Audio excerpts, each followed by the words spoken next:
Funding for Fires of 1918 is provided by the citizens of Minnesota through the Minnesota Arts and Cultural Heritage Fund.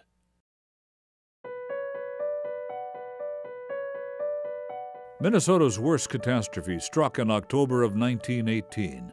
In just a few hours, towering flames swept across the northeastern portion of the state. It was a firestorm that didn't just make history, it erased it.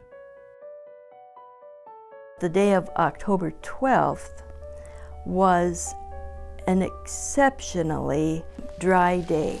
The humidity just bottomed out.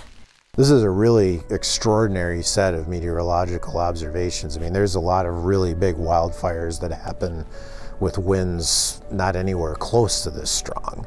Because of all the wood in the wood city, the fuel was there for an intensely hot fire. The annihilation was unlike anything seen before or since in Minnesota. 1,500 square miles were burned, more than 4,000 homes and 6,000 barns destroyed. In total, 52,000 people were affected by the fire. The official death toll was 453. More than 100 others died of flu or pneumonia within days of the inferno. Entire communities were wiped out in the blink of an eye. I always remember listening to old Mrs. Kettle in Kettle River tell her fire story.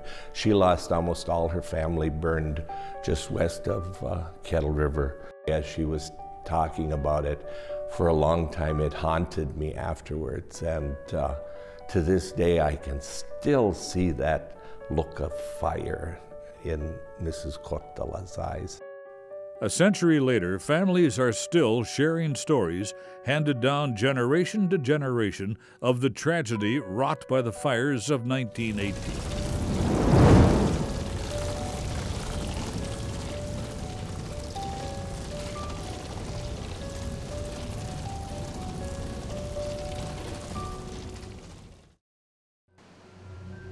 The morning of October 12, 1918, began like many other fall days in northeastern Minnesota. Homesteaders took care of their chores on the numerous small farms carved out of clearings in the North Woods. And townfolks in places like Cloquet, Brookston, Moose Lake, and Kettle River went about their business paying little attention to the smell of smoke permeating the air. There were fires burning, which was not uncommon in the fall, because with the slash and burn agriculture, farmers were burning their fields off and so on in the fall. People were annoyed, you know, to constantly be putting out these little brush fires and so on. But I don't think anybody had looked much beyond that to expect that it could happen as fully as it did. Our period of record goes back to 1871, and 3 of the driest years on record are 1918, which was, of course, the Moose Lake, Cloquet, Duluth wildfire year in October. Another one of the years that's one of the driest is 1894, which contained the big Hinckley fire in September of that year. And then 1936, which was at the peak of the Dust Bowl years. Not only was it extremely dry that fall, but temperatures had been unusually warm in the low to mid-70s in the days leading up to the fire. And there was another ominous sign that day. Some of the accounts that I've read said, besides just the smoke, they noticed that day that the sun was really a bright orange, and it seemed bigger than usual. Past experience with smoky skies may have lulled many into a false sense of security, and it was unlikely that anyone could have predicted the conditions that would ultimately lead to the devastating firestorm of October 12th. There really wasn't much in the way of forecasting weather back in those days. Very, very primitive. It was largely looking at, well, you know, yesterday it was in the 80s in the Dakotas, and so maybe today it'll be in the 80s here. The state of Minnesota and the forestry people never learned their lesson from the Hinckley fire. The safety practices that we use today in the logging industry weren't used back then. People thought differently about when you're cutting down the trees, what do you do with the branches? The lesson to be learned from that is that when you have these big pine forests and all this logging debris, you should be working it and systematically burning it to get rid of the fire danger. People need to remember that World War I was going on. The armistice of World War I didn't happen until about a month after this fire happened, and so all of the natural resources that are very valuable from northern Minnesota, wood, iron ore, those sorts of things, were in very high demand. You had ore trains, you had lumber trains, you had the passenger trains running at their peak times. Because it was wartime, and the government, everything was maximum production. They looked the other way at regulation of any kind. They just wanted things produced. The railroads were not always careful about keeping their fire catchers on their smokestacks, and so hot coals would, pop out of the train smokestacks and ignite the area alongside. An engine like this one behind me, the number 14 steam locomotive, which would have been practically brand new in 1918, it had its screen to catch the embers inside the smoke box, where it wasn't always serviced that regularly. And by this time, the steam pressure had gone up from, say, maybe 100 pounds to 150 to 180 pounds. So all of a sudden, you've got much more force expelling those embers out even further. And yes, it was much more likely that a fire would start from a coal-burning engine than from a wood-burning one back in the day. With very little precipitation over the past weeks and temperatures in the low 70s, railroad officials were concerned about several small fires burning alongside the tracks. On the 10th of October, prior to the conflagration getting out of control, George Stewart, who was a Great Northern superintendent of the district at the time, issued a general order, which was to all the railroad stations along the line to be on the lookout for fire hazards and to monitor the fires that had already been reported up and down the line. One of those fires began burning October 10th along the Great Northern route, about 4 miles west of Brookston at milepost 62. Today, there are few signs left of the siding known as O'Brien's Spur near the banks of the St. Louis River. Shortly after a train passed through, local farmers saw smoke and went to investigate. The fire had started in some dry grass along the tracks and spread to cords of lumber stored at the siding. And there were some of the local farmers and so on that had gone and were trying to fight the fire and were largely unsuccessful. The humidity just bottomed out, and those little grass fires turned into huge conflagrations. It was very, very dry that day. Relative humidities were well below 20%. And then on top of that, you had sustained winds that were on the order of 30 to 40 miles an hour with gusts above 50 miles an hour. In Brookston, there was a woman operator at the station who got the word from Stewart, and she kept monitoring the situation. She kept sending out the messages of where the fire was. As the trains came through, she would get that information and pass it along. By noon on October 12th, the milepost 62 fire was out of control and burning toward Brookston, home to about 500 people on the banks of the St. Louis River. Farmers in the area fought to save their homesteads, but by mid-afternoon the flames had reached town and hundreds climbed aboard a Great Northern freight train to make their escape. For the grandparents of June Klasowski and Joan Tansky, it was a boxcar ride they would never forget. They lost everything. They had a dairy farm, and so they lost just everything they had. And like my sister said, I remember them saying that when they were in the boxcars, they could see the flames going over the top of the boxcars. In just a few hours, Brookston was destroyed by the inferno, its commercial district laid waste. The village of Brookston was the first of 36 communities in the region that would soon be destroyed or damaged by the Great Fire. But as the relief train carried evacuees toward Cloquet, the terrible potential of the growing firestorm was still not clearly understood. You know, when the trains came through Cloquet from Brookston in the afternoon, and the Brookston people said, you know, the fire is coming, you've got to get out of here. The people in Cloquet were still kind of nonchalant about it. It almost took the flames to convince people that there actually was a fire coming. From an early age, when I was just a little kid, and it would be weekend sauna time at great-grandparents, the neighborhood would be there, and you'd listen to the old ones tell stories. When they told stories of their lives or their parents' lives, it was always before the fire and after the fire.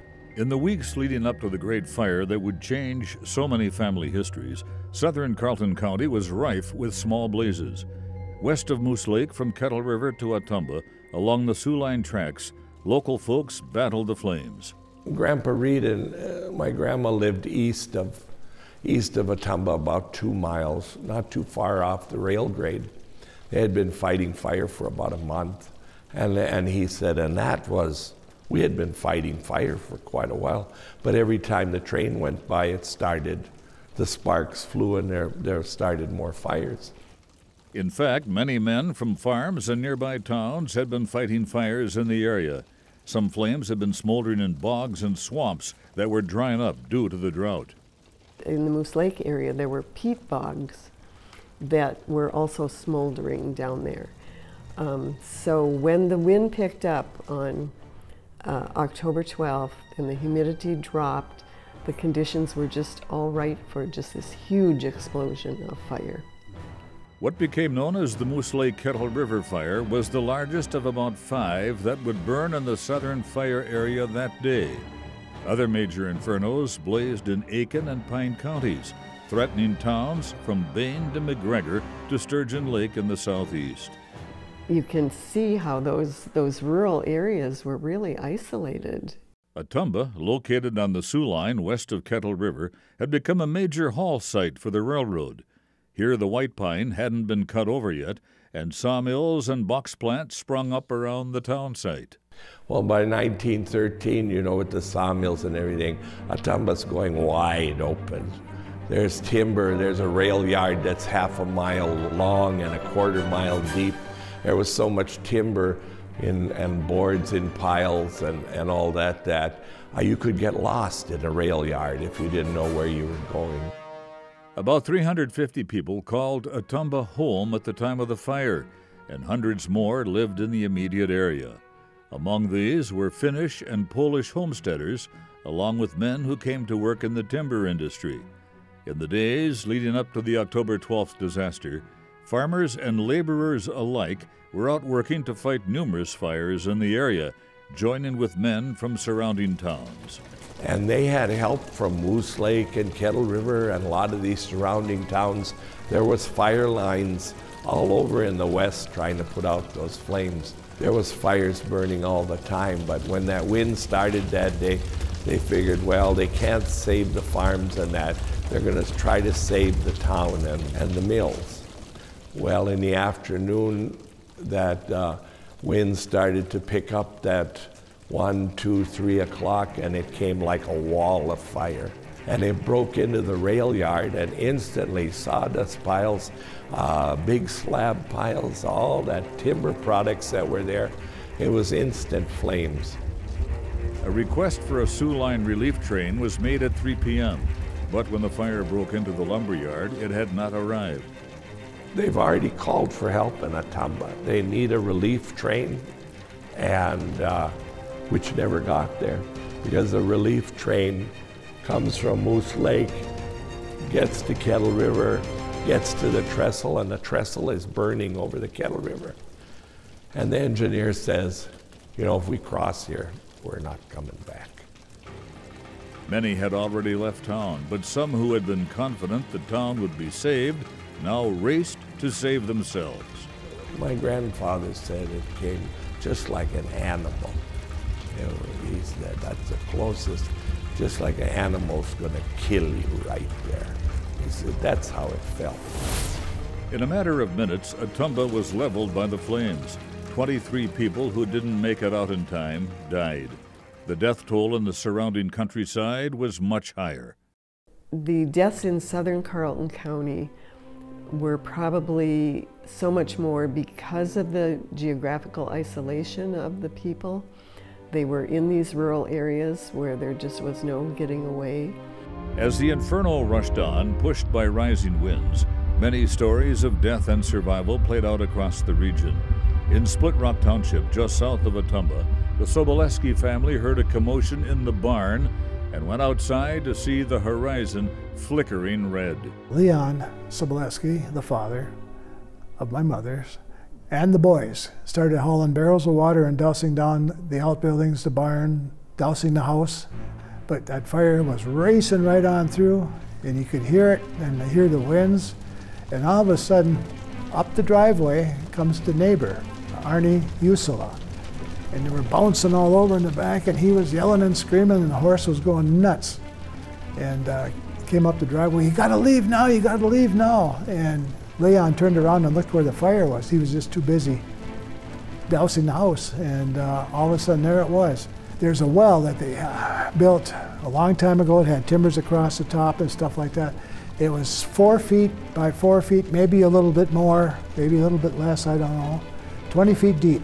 Arnie Usula helped get everybody down in the well and got it all set up, and they had enough water to soak a canvas, and they had those old square nails, and they nailed it down on the beam, and 2 families, 14 people in all. In some cases I heard 17, depending on which cousin I talked to, but all crammed into that well, standing on rungs and, you know, all huddled together at the bottom. It's quite the scene.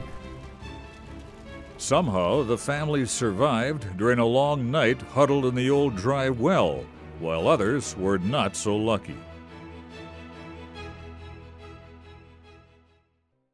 What happens when you get a really big wildfire going is you get a lot of really hot air that, you know, is generated by the fire going up. As that air gets evacuated up and out of the fire, more air from near the ground has to rush in to fill that lower pressure area. I read that the wind in some places was as high as 80 miles an hour. Now that's not a hurricane wind, but when it's blowing fire, it's really serious. The rising wind propelled the northern blaze that had started at milepost 62 quickly along 2 general tracks, east toward Duluth and southeast toward Cloquet. By 7:15, the firestorm had roared through the Fond du Lac Reservation and was making its way to Cloquet. The Ojibwe from Fond du Lac fared better as far as fatalities. There were no Indian fatalities in the fire. One of the stories is that they had the good sense to go to the water and seek refuge in the water. My maternal grandmother, her parents were from Austria and Berlin, and they came to this country to be farmers. So they had a farm out on the corner of Brevidor and Reservation Road in Brevidor Township. And my great-grandmother saw that the fire was approaching, getting very close, and so she hollered to my grandmother, her 9-year-old, to run to the creek. And so my grandmother ran as fast as she could, and she got into the creek and laid on her back. And the water was completely covering her, and she watched the fire go over her. So her parents and her brothers went to the river, which was deep in that location, and somehow they survived that, but when they came back, there was nothing left of the farm. The first warnings we got, or that I got, was when the train started coming through from the Floodwood, Brookston area. We could see the people, especially those who were riding in gondola cars. They were standing up, and a lot of them had bandages on, and they would yell at us. We were standing down by the tracks as they went by, and they said, "You better get out of town, Cloquet is going to burn too." Then as the fire came toward Cloquet, it sort of came down from St. Louis County, down the St. Louis River. And when it got to the bend in the St. Louis River where Cloquet is, there was a lumber company there. There were just millions, literally millions of board feet of lumber in Cloquet at the time of the fire. Those lumber yards had huge stacks of lumber that had been cut and planed and ready to go to build all the houses in the Midwest. And once that caught on fire, with these winds that were 80 miles an hour, it blew the logs and the sawed lumber out of the piles, away from the lumber company, and they were like flaming torches, and everything in its path would be caught on fire. And we came down from the west with a wagon and horses down the hill there and into the Northern Company lumber yard. Came through an alley there, horses running full speed. The wind had picked up and I seen firebrands flying through the air as big as my arm. And we passed a fire truck which was broke down, and them guys told us to head for the depot because there's no use staying in Cloquet. Cloquet was one of the few communities that had an infrastructure that could go around and warn people that they had to get out. As fire raged through the lumber yards, the mill whistles blew a warning. The fire department sent out runners to warn the populace, while operators called every telephone number. Those who had cars made a harrowing escape by road to nearby Carlton. As we were driving down, it was so smoky you couldn't see, but you could see the burning planks from the lumber piles were blowing in the air. And the men that were with us rode on the running boards of the car. And they would tell my father, turn left, Ole, or turn right, go straight ahead, Ole, now watch it, Ole, because we were near a ditch many of the time. And this is a true story. He walked right in the front door and he walked up the stairs and he went into the guest room and he got his guns. And he took a bedspread and wrapped them in the bed and came down and put them in the car. And after his guns, he took his wife and children. That's a true story. At the Cloquet Union Depot, a vigilant agent monitoring the day's fire activity had wisely held passenger and freight trains at the station. So Lawrence Foley, was really one of the big heroes of the fire. He had the foresight to gather a number of trains in Cloquet, and without those, there would have been a terrible loss of life in Cloquet. The first train leaves at 9:40 in the evening, and it's a passenger train, and it takes out women and children first. 3 other trains follow, leaving every hour, just about on the hour, and heading towards Superior. One account I read said that when they went to the depot to evacuate, they saw along the fence around the depot dozens and dozens of empty baby carriages, because people would push their baby in the baby carriage down to the depot and then carry the baby or the child onto the train. Those other trains were made up mostly of boxcars.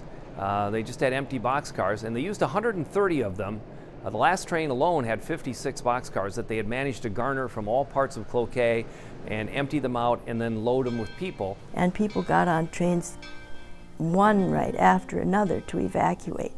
Everybody went down to the depot, which was a wooden building itself and eventually did burn down. So they were able to evacuate about 8,000 people from Cloquet.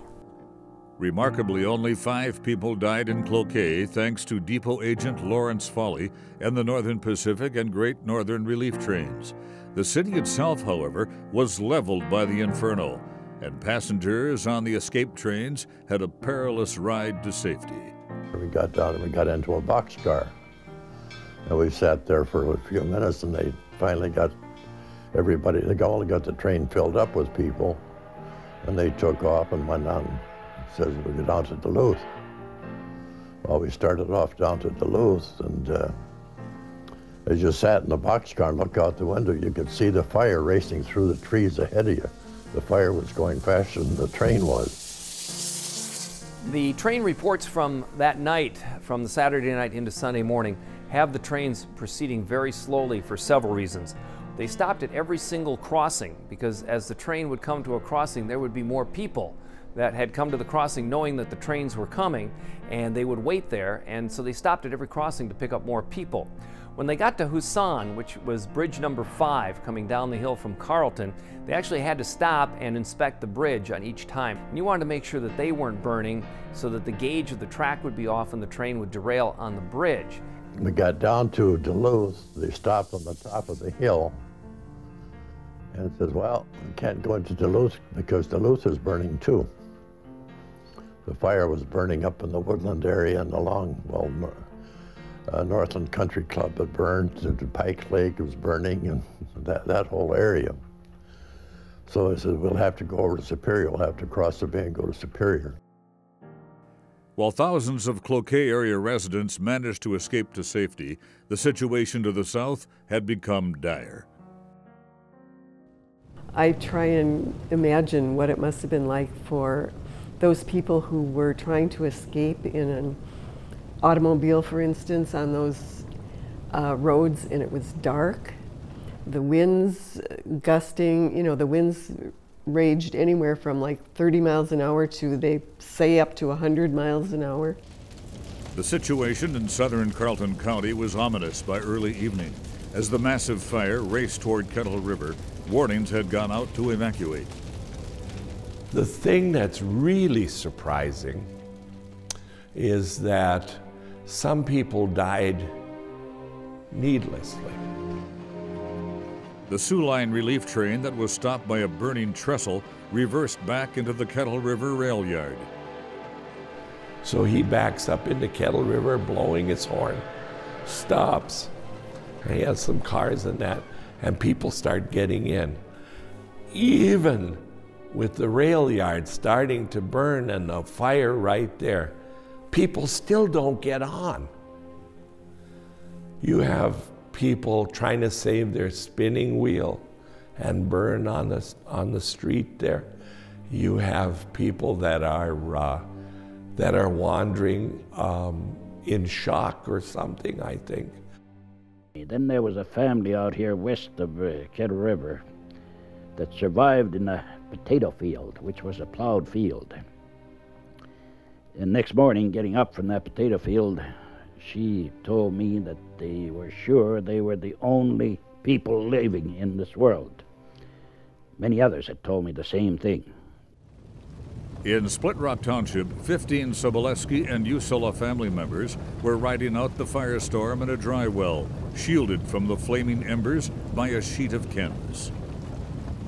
Mom says that he yelled out when the first fireball came through and hit the barn, exploded the barn.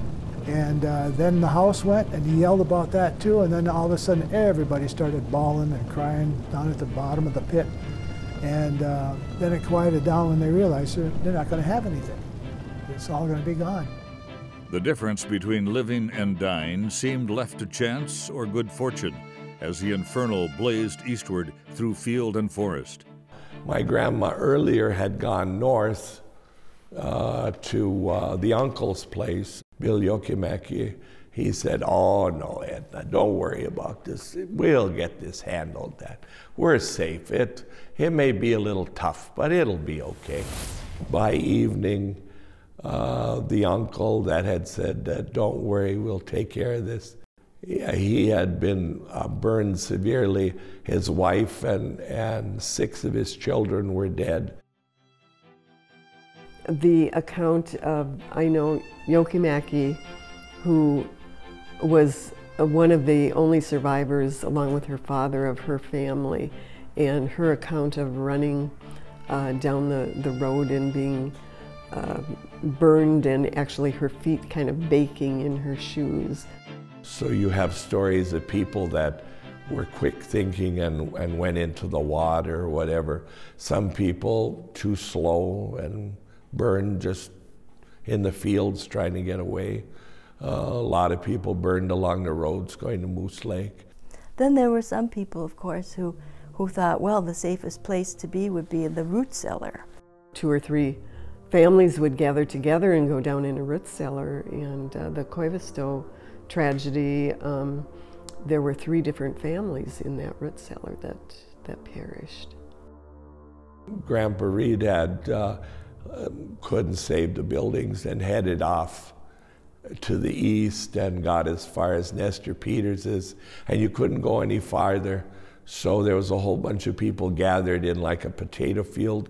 That fire came, and he said, "You knew if it wanted to kill him, it would have killed him right there." He said the fire split just like that for some unknown reason, and they were there left alive. No reason for it, he said. No reason. They were just left alive. South of Kettle River on Truck Highway 73, and the road at that time went at right angles. And several people that I interviewed told me that when they got to that corner, they were, because of the flames and especially the smoke, and because they were all in shock and panic, they were unable to make that right angle. A lot of cars piled up there. You couldn't see anything.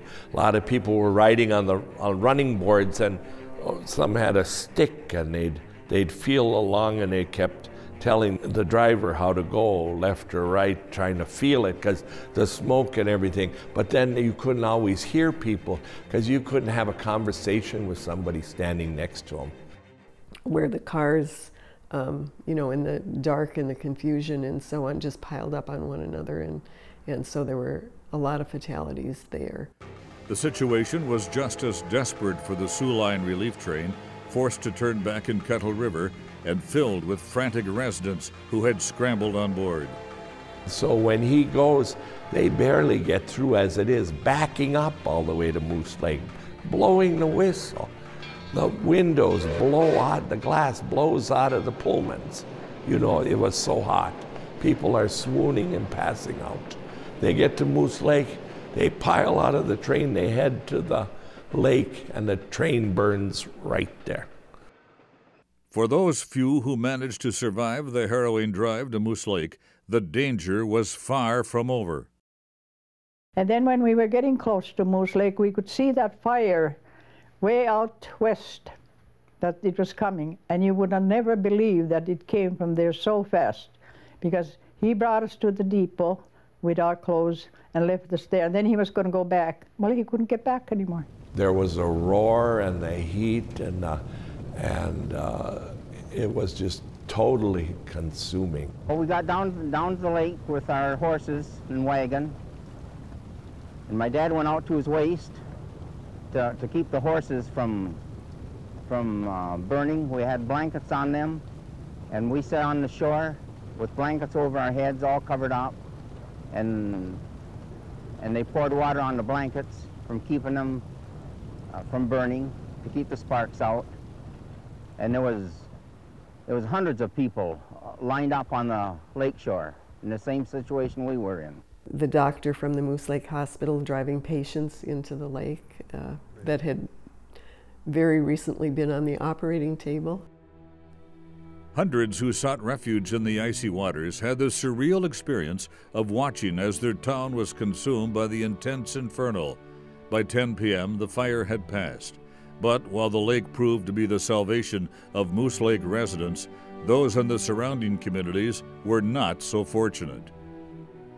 People in Moose Lake had the lake, and so the people right in town, you know, largely survived. It was all the rural areas that suffered so much. By nightfall, the sky was glowing an ominous shade of red as the deadly fire approached the outskirts of Duluth. National Guard and Home Guard troops were called out to aid refugees who began streaming into the city. The big news came from the southwest earlier in the day that there was terrific fires to the south. And then reports came that Brookston Yard had exploded in flames, and that there was this fire sweeping through the reservation lands and that. And then people really got nervous when the trains started coming. Outside of Duluth, the inferno took a terrible toll. Family farms and small communities, including Saginaw, Twig, and Hermantown, sustained heavy property losses and numerous deaths. The speed of the fire caught many off guard and forced them to run for their lives. My grandparents immigrated from Finland. They settled in the Carleton County Esco area. They were working on setting up a farm. The fires were burning, there was smoke in the air, all this kind of stuff was going on. And it got to the point where my grandparents decided that, you know, they had to make a run for it. Well, now, my grandmother was 6 months pregnant with my dad, And she was less than 5 feet tall, more like 4'10", maybe on a good day. So she's short stature, she's 6 months pregnant, she's trying to carry a 2-year-old son. And my grandfather had the older boy. Well, it became apparent that my grandmother and the little one were not going to make it to the farm before the fire caught up with them. So their next best option was to try to seek shelter in the shallow creek that was there. My grandmother was badly burned, and her young son, while they were trying to shelter in that creek. They were rescued and eventually wound up in a hospital in Duluth, and they were treated for their burns. Now, a couple days later, the young son died of the fire injuries. On a farm south of Saginaw, the Lumala girls and their mother were at home while their father John was off fighting fires. Suddenly, neighbors rushed over to say the firestorm was coming straight for the farm. With their mother seemingly in a daze, 19-year-old Mamie got the horses hitched to a wagon, while 11-year-old Catherine loaded up a few possessions. When their mother said she would wait for her husband to come home, Mamie pushed her into the wagon and they started south. Years later, Catherine wrote about the wild ride to safety. Every tree on both sides of the road, every fence post, every stump, every blade of grass was ablaze. Red flashes of flame skimmed up the trees and jumped across the branches which fell, crashing to earth. The terrified horses dodged around them and galloped on. I expected any minute to be swept heavenward in a blazing wagon, drawn by 2 snorting horses. Mamie drove the team to safety, and the family was later reunited with Father John, who managed to survive the maelstrom. Tragically, within a year and a half, Mamie had died of tuberculosis. Catherine always recalled how she looked the night of the fire, a goddess of some mythical thundering chariot in Hades. Pike Lake near Duluth was a popular recreation spot, and many had traveled to the lake for an outing on the warm October Saturday. But as the day wore on, that decision proved fateful for many fire victims. There were over 100 deaths north of Duluth in the Pike Lake area, Saginaw, Pike Lake. A lot of refugees from the fire sought relief in the lakes and rivers, thinking that that would prevent them from fire. Just like in Moose Lake, some drove their cars directly into Pike Lake to try and save themselves from the conflagration. Many who waited too long to get ahead of the inferno were befuddled by the smoky darkness and piled up in a wreck of automobiles along Pike Lake Road. And still others tried to ride out the firestorm in small boats. In Pike Lake, near Duluth, the wind was so strong with 80 miles an hour that the waves were really high, and if people were in a boat, they would get overturned. A fire front nearly 20 miles wide surrounded Duluth, even as refugees began to pour into the city. Many small dairy farms in the settlement of Hermantown were destroyed or badly damaged. The community of Maple Grove, just east of Proctor, was decimated, while Proctor itself was spared. Homecroft School and Northland Country Club were destroyed by the blaze as it burned deep into the woodland and lakeside neighborhoods. The city of Duluth itself seemed on the verge of annihilation. Smoke had been intense most of the day, but then they started to see where flames, and then the reports came that Pike Lake had burned and all that, you know. The cops were in the streets pushing people towards the lake, said, you know, town probably is going to burn, we got to go. My grandparents settled in the Morningside section of Morley Heights, which is 1 block west of Jean Duluth Road. Grandfather just finished the house in 1915. It took him 7 years of working 12-hour days and then coming home and building the house. My grandmother had got a knock on the door from the home guard, as they called them back then, and to warn them that they had to evacuate. They saw heavy smoke coming, and then as they left the house, they could see the flames coming over the hill. The fire came in from the north side, and they went up over Oxford Street and down to Woodland Avenue where they could get on the trolley. And as August was helping Sigrid onto the trolley, he told her that he forgot important papers at the house and he had to go back and get them, but he'd meet her later. So they spent the night at this lady's house and August never came. So the next morning she was petrified. She got back on the trolley, came up, could see where the fire had gone through, went back to the house, and there the house was standing there, unhurt. She went inside and August was serving coffee to all the neighbors. Uncle Emil's house next door had burned to the ground. The houses behind theirs, there was 2 houses on Everett Street. They were both gone. He had wet rags and tied himself to the chimney and run back and forth across the roof, putting out all the burning embers that were flying through the air. A friend of mine, Dube Willman, who happened to marry a Lepioya from our neighborhood, he was a Duluth boy, and he said he and his folks were down in the water watching. There it was, he said, everywhere you looked there was fire on the top of the hills of Duluth. And he said fireballs were coming from there. And he said sparks and chunks of burning wood was going. He said it was even flying into Superior. The fire came over the hill and took out the eastern sections of Duluth. We all know that they lost the Northland Country Club. Interestingly, it was the interstate bridge, which went between Duluth and Superior, and it was in the shadow of what is now the Blotnick High Bridge, and it burned. And there are pictures of the metal rails just hanging off the bridge. They were watching, and it was the heat and the flames pulsating out, and he said it looked really tough. And all of a sudden, the wind died, whoo, and the flames quit. The wind shifted so that the fire didn't come into Duluth. Had it come into Duluth, there would have been many, many more fatalities. The morning after the longest night of their lives, fire victims across northeastern Minnesota awoke to a new reality. The worst of the blaze was over, but the suffering had just begun.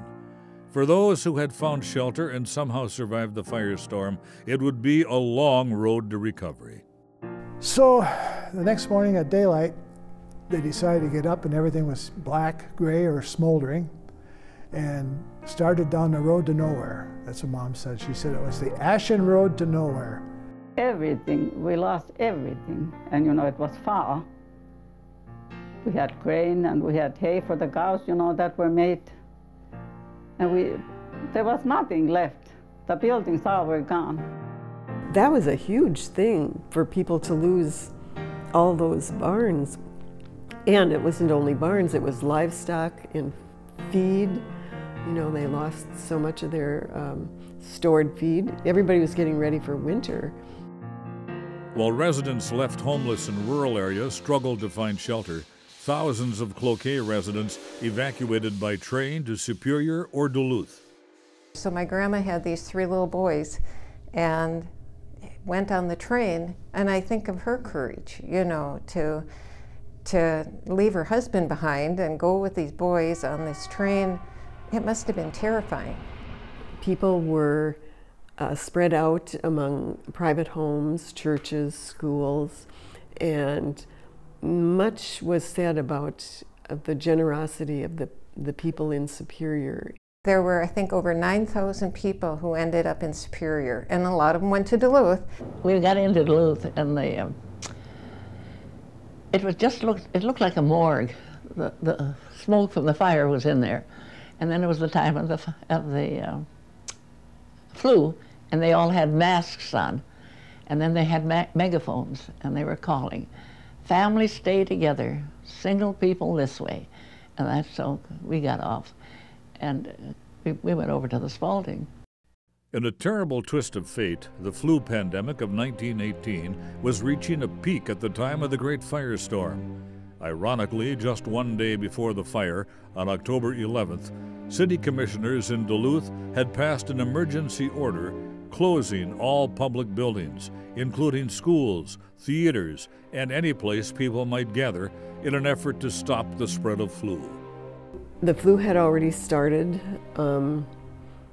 you know, before the fire, and the people who were weakened by the fire succumbed to the flu and pneumonia. Aunt Gert had just had a little boy. She was like just a few months old, and maybe she was still recovering from that, but she came down with the flu and died that year. Soon after the fire, Emo fell ill with a Spanish influenza, and Hulda also became sick with it. When she gradually regained her health, it was only to learn the painful news that her beloved Emo was dead and buried. When her health returned, she was sent to a delivery home. She gave birth to a daughter there on January 12, 1919, whom she named Mildred. That's me, but anyhow. October 1918 is still the deadliest month in our country's history, with 195,000 deaths attributed to the Spanish flu pandemic. Even before the extent of the damage was fully known, the Home Guard and Minnesota National Guard were called out to help. Companies of the 7th Battalion Motor Corps were instrumental in rescuing scores of fire victims. The Duluth Armory became ground zero for the relief mission. A big part of the Armory history was the role that they played, where the Red Cross and the Home Guard had set up barracks, and there was a triage system there where people were sorted out according to their injuries, and they fed thousands of people. The American Red Cross, already on high alert due to the flu outbreak, quickly stepped in to provide aid to the refugees, who often arrived at relief stations with nothing but the clothes on their back. And the Red Cross was here immediately. They were out handing out clothing and handing out food and emergency lumber and tools and so on. So it was the Red Cross that was here providing the food. And one of the problems was that so many families got separated because women and children were on the first train out of Cloquet. They were separated from their menfolk. So they published in the papers, the Red Cross and the social workers that the Red Cross provided made lists that were published so that people could reconnect. In the area around Moose Lake, the situation was desperate. Fire had destroyed most of the city, including the downtown business district, the railroad offices, and telegraph. Moose Lake Mayor Richard Hart walked 6 miles down the Northern Pacific tracks, where he telegraphed Governor Burnquist in St. Paul. We must have food and clothing for 3,000 people and 300 caskets at Moose Lake at once. Entire county burned and people suffering, all coming to Moose Lake for aid. We must also have financial aid. This appeal is urgent. The death and suffering inflicted by the tornado of flame was almost unimaginable. More than half the deaths caused by the fire occurred in the Moose Lake Kettle River district. The Home Guard immediately responded with food and first aid, which arrived by train Sunday morning. We had come into town, and we knew there was a relief train there, and we went in there, but oh, it was so horrible with all those bodies, some of their, just the flesh just seared black and with an awful smell, and they were in such pain. Relief workers began the grim task of gathering bodies. The deceased from Ottumba, Kettle River, and Dead Man's Curve were all brought to Moose Lake, where one survivor recalled they were piled like cordwood for survivors to identify. A quick interment was needed to avoid the spread of disease, so preparations were made for a mass burial at Riverside Cemetery in Moose Lake. Governor Burnquist arrived on Monday to oversee the burial himself. As many as 200 bodies were buried there, many unidentified. After seeing the devastation firsthand, Governor Burnquist realized a disaster of such major scale required special measures from state government. The Minnesota Forest Fires Relief Commission was created and empowered to take over all relief efforts in the area consumed by the flame. That commission was originally given about $380,000, which was a paltry sum considering what the task at hand was. So later they allocated more money, and in the end about $2 million, which back then was a lot of money, was allocated to this Fire Relief Commission in Minnesota. In the wood city of Cloquet, talk had already turned to recovery. These lumber company men sat up all night talking about what are we going to do? How badly is your place damaged? Well, this is what's gone there.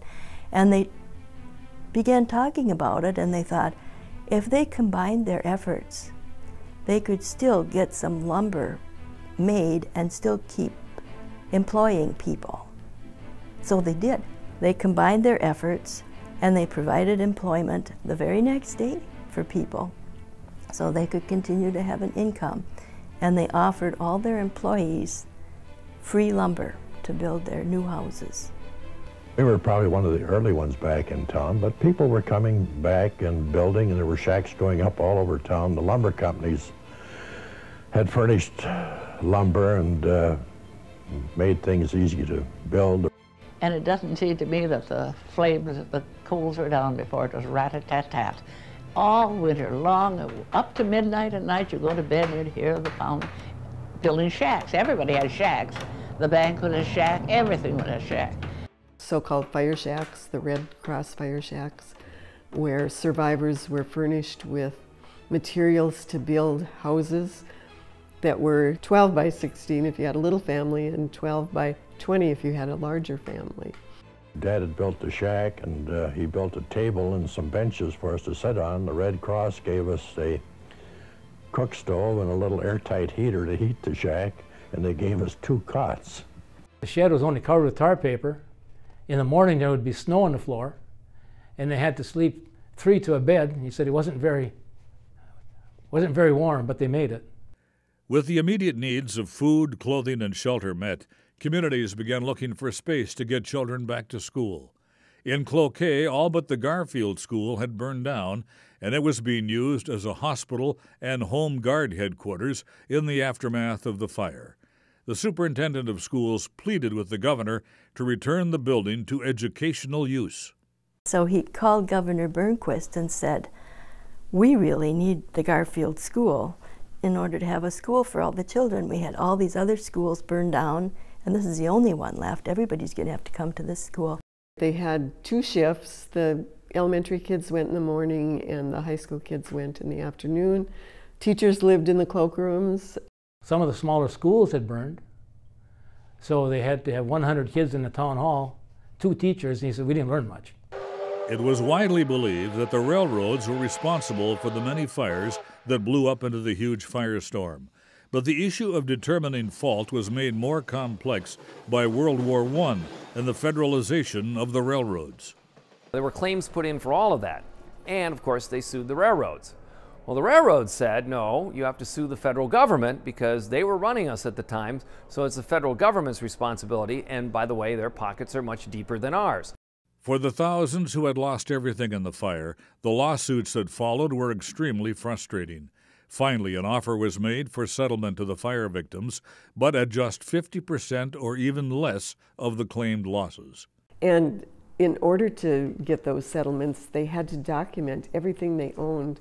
I've seen these records of household loss, and that 6 teaspoons, worth 20 cents or whatever, and they had to document their entire household. Everyone had to make out their claims, and then you had to deduct your insurance from that. So of course everybody padded their claims, and they, of course, who would know what they had was all down to the ground, so that's the way they did it. So that's what we say, everybody's silver turned sterling overnight. The government had given a small token compensation, but it wasn't full repayment. And they pushed for that for years and years and years. And finally, when Franklin Delano Roosevelt was elected president in 1932, this issue caught his attention. And because of his efforts, full compensation was received, and it was 17 years later. That's how long it took. For the fire survivors, the payment for fire claims at last was a cause for celebration, but it could not restore everything lost in the inferno. The combined Duluth, Moose Lake, Cloquet fire area in October of 1918 was almost 2,000 square miles and almost 1.3 million acres. Grandpa Reed probably explained it best. He said that, you know, we were in a depression overnight. It was just like a war zone. Not only if it happened, your house didn't burn, your animals were burned, your job was, the woods had burned down. You know, it was hard to make a living. The last survivors of the Great Fire that forever changed northern Minnesota are mostly gone now. Here and there, memorials and markers tell the story of the firestorm that happened so long ago.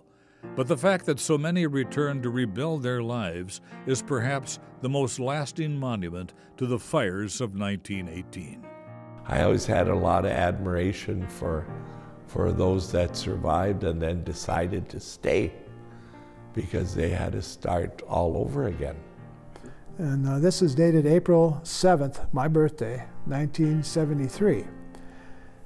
Take this Bible, John, and pass it along to your children and their children. It was given to me by Uncle Steve Patrick of Duluth when we moved back to the farm after the 1918 Moose Lake fire. I was 8 years old, and in 1921 it was the only religious book we had, Mom. The fact that we're still remembering it 100 years later sort of speaks to the significance, I think, of the fire.